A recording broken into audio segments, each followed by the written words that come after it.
ونصلی علی رسولہ الکریم اما بعد فاعوذ باللہ من الشیطان الرجیم بسم اللہ الرحمن الرحیم۔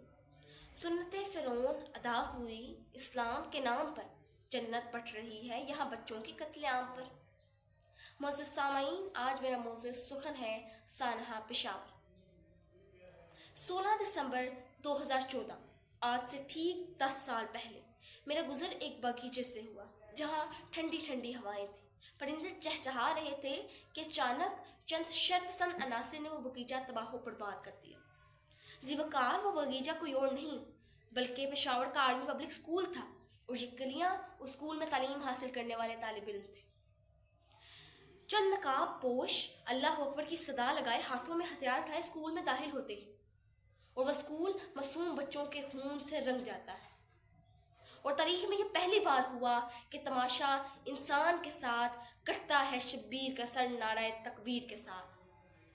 صدر علی وقار، وہ اسکول جہاں علم کی دولت بانٹی جاتی تھی، وہاں خون کی ہولی کھیلی گئی۔ اس اسکول کے بچوں کی دلوں کی دھڑکنوں کے ساتھ دھڑکتی وہ آرزو کس وحشت سے دوچار ہوتی ہوگی جب اسے اپنی آخری سانسوں کا پتہ چلا ہوگا۔ پھول دیکھے تھے جنازوں پہ ہمیشہ میں نے، کل میری آنکھ نے پھولوں کے جنازے دیکھے۔ ہائے ہائے وہ شیریں سپنے، چہکتی کلیاں، مہکتے کوچے، پھوٹتے شگوفے، پینسل بستہ اور کتاب، سانحہ پشاور میں کون لے گیا، کہاں لے گیا؟ اے میرے شہیدوں، تمہیں موت نے زندہ کر دیا اور ہمیں زندگی نے مردہ کر دیا۔ میرے شہر میں میری نسل لوٹنے والوں، پتہ ہے کس طرح بیٹا جوان ہوتا ہے؟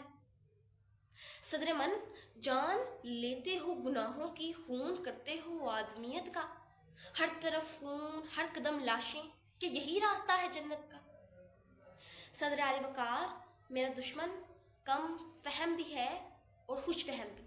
اس کا یہ خیال تھا کہ میں حرف غلط کی مانند ہوں، میرا وجود اس سانحہ میں مٹ جائے گا، مگر وہ بھول گیا کہ مٹی کی محبت میں ہم آشفتہ سروں نے وہ قرض اتارے ہیں جو واجب بھی نہیں۔ شکریہ۔